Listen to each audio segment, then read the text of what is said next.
سورۃ الواقعہ کی آیت نمبر 75۔ الحمدللہ وکفیٰ وسلام علی عبادہ الذین اصطفیٰ، خصوصاً علی سید الرسل وخاتم الانبیاء وعلی آلہ واصحابہ الاتقیاء۔ اما بعد فاعوذ باللہ من الشیطان الرجیم، بسم اللہ الرحمن الرحیم۔ فلا اقسم بمواقع النجوم وإنه لقسم لو تعلمون عظیم، إنه لقرآن کریم فی کتاب مکنون لا یمسہ الا المطہرون، تنزیل من رب العالمین، افبہذا الحدیث انتم مدہنون، وتجعلون رزقکم انکم تکذبون۔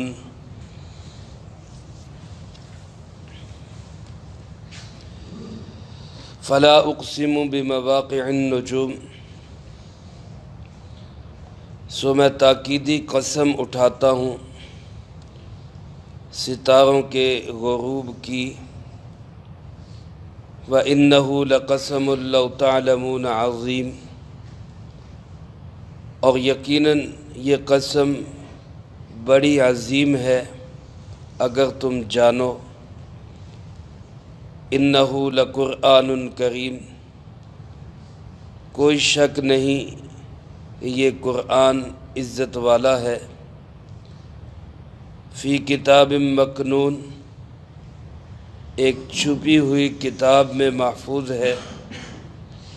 لا یمسہ الا المطہرون، اس کو نہیں چھوتے مگر وہی جو پاک باز لوگ ہیں۔ تنزیل من رب العالمین، یہ نازل کیا ہوا ہے اس ذات کی طرف سے جو تمام جہانوں کو پالنے والا ہے۔ افبہذا الحدیث انتم مدہنون، کیا اس بات میں تم سستی کرو گے؟ وتجعلون رزقکم، اور تم اپنی روزی اسی کو بنا لو گے کہ انکم تکذبون، کہ تم اس کو جھٹلاتے رہو۔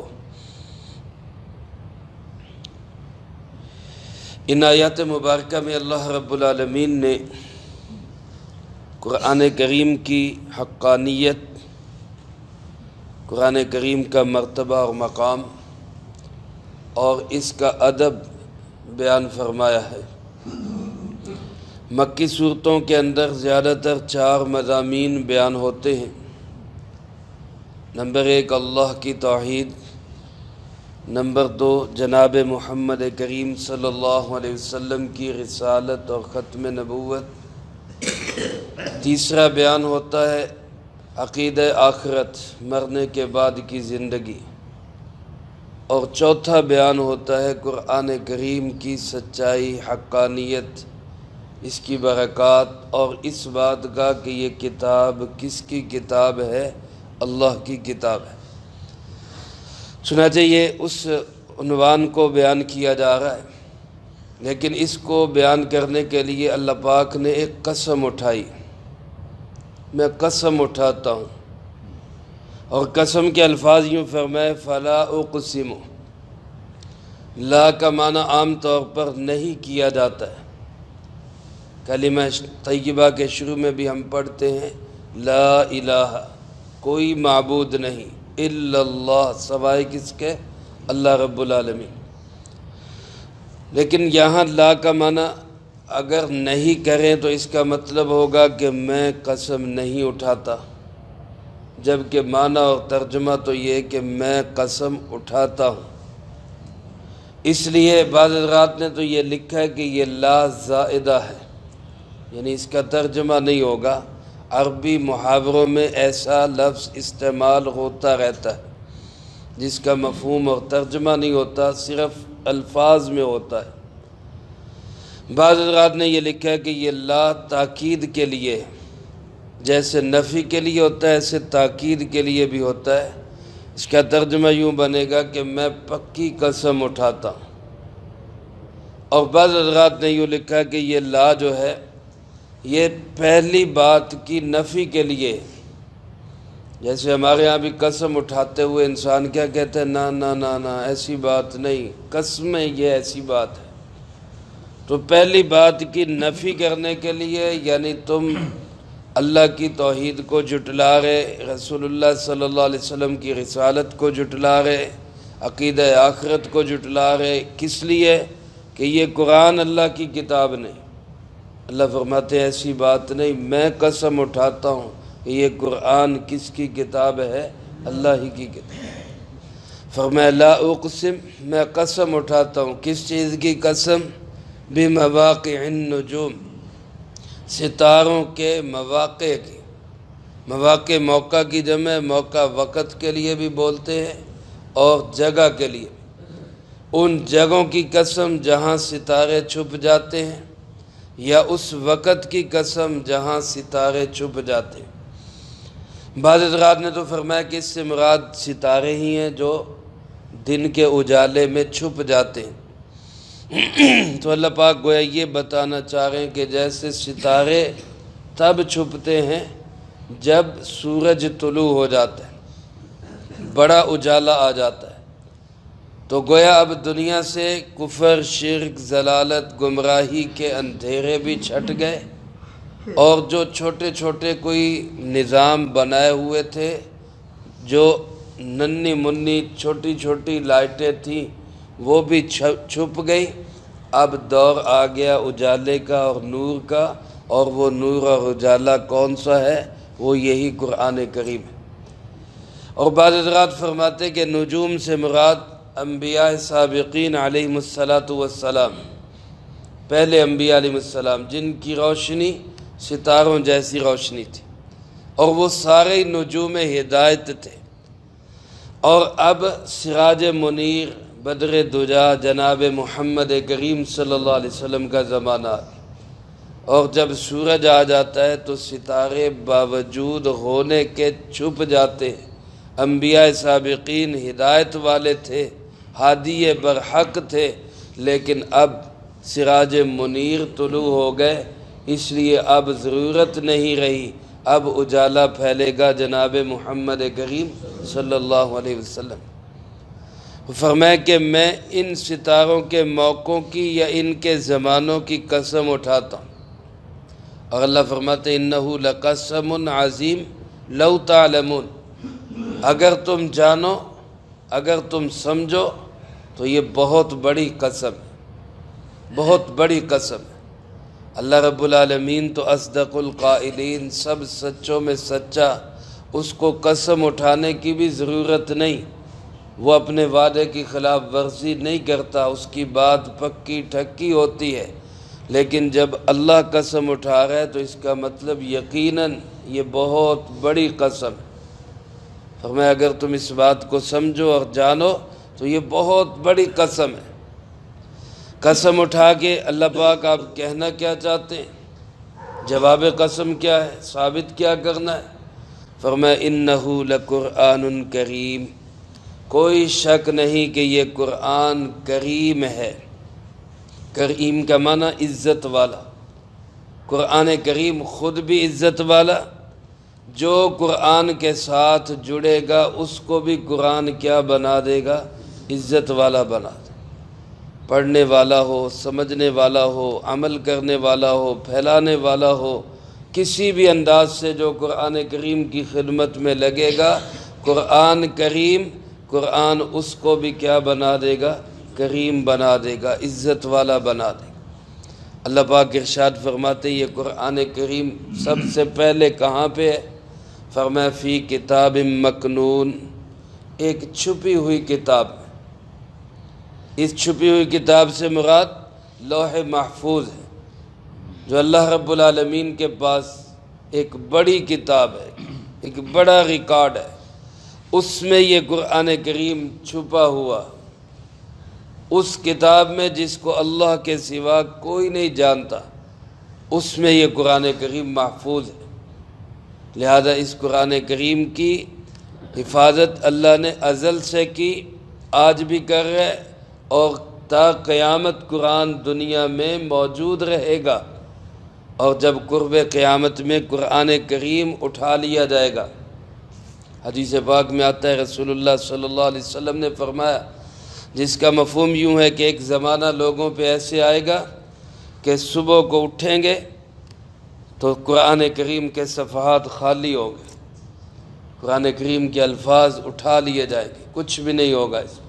یہ وہ وقت ہوگا جب دنیا میں قیامت برپا ہوگی، پھر اس کے بعد جنت میں بھی قرآن کریم محفوظ رہے گا۔ تو یہ عزت والا قرآن کریم لوح محفوظ میں بھی ہے، اللہ کے ہاں کتاب میں اس کو محفوظ رکھا گیا، اور اللہ فرماتے ہیں یہ ایسا قرآن ہے لا یمسہ الا المطہرون، اس کو نہیں چھو سکتے مگر وہی جو پاک باز لوگ ہیں۔ اس جملے کی تفسیر سمجھنے کی ضرورت ہے۔ ایک صورت تو یہ ہے کہ یہ صفت ہو کتاب مکنون کی، یعنی وہ کتاب مکنون، وہ لوح محفوظ جس کو پاکیزہ لوگوں کے سوا کوئی چھو نہیں سکتا، لوح محفوظ کو۔ تو اس مطہرون سے مراد فرشتے ہوں گے، وہ فرشتے جو انتہائی پاک ہیں وہی لوح محفوظ کو چھو سکتے ہیں، یعنی اس سے حاصل کر سکتے ہیں، اس کے علاوہ کوئی حاصل نہیں کر سکتا۔ دوسرا مطلب اس کا یہ کہ یہ صفت ہو قرآن کی، اب اس کا مطلب یہ ہوگا کہ اس قرآن کو چھو کوئی نہیں سکتا مگر وہی جو پاک ہو۔ اس مطلب میں علماء نے لکھا ہے کہ جس کا دل، دماغ شرک، کفر، غلاظت اور گندگیوں سے پاک ہوگا، قرآن کریم اسی کو سمجھ میں آئے گا، وہ اٹھا سکے گا، یعنی وہ اس کو چھو سکے گا جو کفر اور شرک اور ضلالت سے بچا ہوا۔ اور بعض حضرات نے فرمایا یہ خبر بمعنی امر ہے، لفظ تو خبر کے ہیں لیکن اصل میں اللہ کا حکم ہے کہ قرآن کریم کو نہ چھوئیں مگر وہی جو پاک ہوں۔ اگر یہ معنی کیا جائے تو پھر اس کا مطلب یہ ہوگا کہ جو ناپاک ہو وہ قرآن کریم کو ہاتھ نہیں لگا سکتا، جیسا کہ حضرت سیدنا عمر فاروق رضی اللہ تعالیٰ عنہ کے ایمان لانے کے واقعہ میں آتا ہے کہ جب بہن اور بہنوئی کی پٹائی کر چکے تو پھر دل تھوڑا نرم ہوا، ادھر اللہ کے محبوب کی دعائیں رنگ لا رہی تھی تو دل میں نرمی آئی اور فرمانے لگے کہ جو پڑھ رہے تھے وہ مجھے دو، وہ مجھے دو۔ تو بہن نے اس موقع پہ کیا کہا تھا کہ نہیں عمر، آپ ناپاک ہیں، آپ پہلے غسل کریں، پاک ہو جائیں، پھر ہم یہ پاک کلام آپ کے ہاتھوں میں دیں۔ اس سے بھی معلوم ہوتا ہے کہ قرآن کریم ناپاکی کی حالت میں اس کو چھوا نہیں جا سکتا۔ اس پہ تو علماء کا اتفاق ہے کہ جو شخص ناپاک ہو وہ قرآن کریم کو ہاتھ نہیں لگا سکتا۔ اس کی دلیل حدیث پاک میں بھی ہے، ایک صحابی حضرت عمر ابن حزم رضی اللہ تعالیٰ عنہ کو آپ صلی اللہ علیہ وسلم نے خط لکھا اور اس میں آپ نے لکھا لا یمسہ الا طاہر، قرآن کریم کو وہی ہاتھ لگائے جو پاک ہو۔ اور اسی طرح آپ صلی اللہ علیہ وسلم نے ایک حدیث پاک میں جس کا مفہوم یوں ہے، کفار کے علاقے میں جانے والے قافلوں کو قرآن کریم ساتھ لے جانے سے منع کیا۔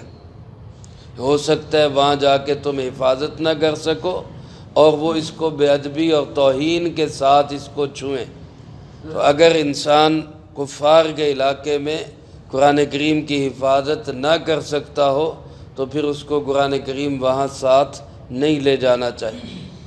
تو ان روایات کی بنیاد پہ علماء نے یہ مسئلہ لکھا ہے کہ قرآن کریم کو ٹچ کرنے کے لیے، چھونے کے لیے پاک ہونا ضروری ہے۔ باقی اس آیت سے یہ ثابت ہے یا نہیں، اس میں مفسرین کا اختلاف ہے، مسئلہ یہی ہے، لیکن اس مسئلے کا ثبوت حدیث سے ہے یا قرآن کریم کی اس آیت سے ہے، اس میں اختلاف ہے۔ بعض حضرات فرماتے قرآن کریم کی آیت سے بھی ثابت ہوتا ہے، اور بعض فرماتے کہ نہیں، یہاں تو فرشتوں کی بات ہے، یہاں کوئی حکم نہیں، لیکن حکم ایسے ہی ہے اور وہ احادیث سے ثابت ہے۔ تو فرمایا کہ اس کو قرآن کریم کو چھونے کے لیے پاکی اور طہارت ضروری ہے۔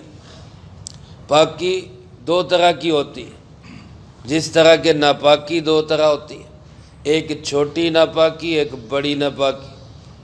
بڑی ناپاکی جس میں انسان پہ غسل ضروری ہوتا ہے، اور چھوٹی ناپاکی جس میں صرف وضو کرنا ضروری ہوتا ہے۔ علماء نے اس میں تفصیل یہ لکھی ہے کہ ناپاکی کا اثر تو یہ ہونا چاہیے تھا کہ انسان ہاتھ بھی نہ لگا سکے اور پڑھ بھی نہ سکے، چاہے بڑی ہو چاہے چھوٹی ہو۔ لیکن چھوٹی کے متعلق ایک حدیث میں ملا کہ رسول اللہ صلی اللہ علیہ وسلم نے، حضرت علی کرم اللہ وجہہ اس کے راوی ہیں، آپ صلی اللہ علیہ وسلم نے، مفہوم اس کا یوں ہے کہ ایسی حالت میں آپ نے تلاوت کی کہ آپ کا وضو نہیں تھا، آپ نے تلاوت کی زبانی۔ اس حدیث کی بنا پہ علماء فرماتے اگر ناپاکی چھوٹی ہو تو ہاتھ لگائے بغیر زبانی قرآن کریم کو پڑھا جا سکتا ہے۔ زبانی اگر کوئی تلاوت کرے، ذکر کرے، اذکار کرے، یا زبانی اگر کوئی قرآن کریم کا کوئی حصہ پڑھے تو اس میں کوئی حرج نہیں، لیکن ہاتھ نہیں لگا سکتا، ناپاکی چھوٹی ہو یا بڑی ہو۔ اور جو بڑی ناپاکی ہے جس میں غسل فرض ہوتا ہے، جیسے عورتیں ماہواری کے ایام میں، یا مرد حضرات اگر احتلام ہو جائے حالت جنابت میں، اس میں نہ ہاتھ لگا سکتے ہیں نہ زبانی پڑھ سکتے، وہ گویا کہ زبان بھی ناپاک ہے، لہذا اس ناپاک زبان سے قرآن کریم کو نہ پڑھا جائے۔ اور شاید اسی لیے غسل کے اندر کلی بھی فرض ہے، منہ اندر سے بھی پاک ہو جائے، اور وضو کے اندر کلی فرض نہیں، سنت ہے صرف، یہ سنت کے مطابق کلی کر لی جائے تاکہ زبان بھی اچھی طرح پاک ہو جائے۔ تو بہرحال اللہ پاک فرماتے ہیں قرآن اتنی مقدس کتاب ہے کہ اس کو وہی ٹچ کرتے ہیں جو پاک لوگ ہوتے ہیں، صاف لوگ ہوتے ہیں۔ اور فرمایا تنزیل من رب العالمین، یہ قرآن کریم اتارا ہوا کس کی طرف سے ہے؟ اس ذات کی طرف سے جو رب العالمین ہے، سارے جہانوں کو پالنے والا۔ جو سارے جہانوں کو پالنے والا ہے، ظاہر ہے وہی سارے جہانوں کو جاننے والا ہے۔ تو جس جاننے والے اور پالنے والے نے جو نظام دیا ہے بنا کر، اس سے بہتر نظام دنیا میں کوئی بنا ہی نہیں سکتا۔ قرآن کریم کے الفاظ، قرآن کریم کا انداز، قرآن کریم کا نظام، اس میں تجارت، اس میں سیاست، اس میں حکومت، اس میں عدالت، اس میں گھر کا رہن سہن، اس میں بازار کی زندگی، جو نظام قرآن کریم نے دیا ہے، اس سے پرفیکٹ اور بہتر نظام دنیا میں کوئی بنا ہی نہیں سکتا، کیونکہ یہ بنایا کس نے ہے؟ اس اللہ نے جو سب جہانوں کو پالنے والا ہے۔ تو لہٰذا آج اگر انسانیت یہ چاہتی ہے کہ ہمیں سکون مل جائے، ہمیں دنیا کے اندر احترام مل جائے اور دنیا میں امن و امان ہو جائے، تو اس کا ایک ہی راستہ ہے کہ قرآن کے نظام کو چلایا جائے۔ قرآن کا نظام چلے گا تو دنیا کو سکون ملے گا، لیکن اس کے برعکس انسانوں کی حالت کیا ہے؟ اللہ پاک فرماتے افبہذا الحدیث انتم مدہنون، اسی بات میں تم سستی کرنے لگ گئے۔ مدہنون دہن سے ہے، دہن کا معنی تیل لگانا، اور جب بندہ تیل لگاتا ہے تو جسم نرم ہو جاتا ہے، ڈھیلا ہو جاتا ہے، پھر اسی لیے یہ مداہنت کا لفظ ڈھیلے ہونے میں استعمال ہونے لگا۔ تم وہ لوگ ہو جو ڈھیلے ہو جاتے ہو، قرآن کی بات آتی ہے تو تم ڈھیلے پڑ جاتے ہو، سست پڑ جاتے ہو۔ آج میرے عزیز دوستو، ہم ذرا اپنے گھروں کا، کاروبار کا، اپنی بیٹھکوں کا، اپنی مجلسوں کا جائزہ لیں تو ہم نے قرآن کو نکال دیا ہوا۔ شادی کا موقع آتا ہے، قرآن آتا ہے، بھئی مجھے بھی گھر میں جگہ دو، ہم کہتے ہیں نہیں نہیں، تم مسجد میں جا کے آرام کر، ادھر ہم اپنی مرضی سے شادی کریں۔ اور کہیں غمی کا موقع آ گیا تو قرآن آتا ہے، بھئی مجھے بھی جگہ دو، میرے نظام کے مطابق چلو۔ ہم کہتے کہ نہیں، بخشنے کے لیے پڑھ تو لیں گے لیکن مرضی اپنی کریں۔ تجارت ہو، بازار ہو، معیشت ہو، معاشرت ہو، ہر جگہ پہ ہم مرضی اپنی چلاتے ہیں۔ قرآن کو برکت کے لیے رکھا ہوتا ہے۔ معاف کرنا میرے بھائیوں، یہ کتاب بے شک بڑی برکتوں والی ہے، لیکن یہ آئی صرف برکتوں کے لیے نہیں، یہ آئی تو اس لیے کہ اس پہ عمل کیا جائے، اس کے مطابق اپنی زندگی بنائی جائے۔ اللہ شکوہ کرتے کہ تم اسی بات میں ڈھیلے پڑ گئے، سستی کرنے لگ گئے، قرآن کے نظام کو ہی چھوڑ بیٹھے۔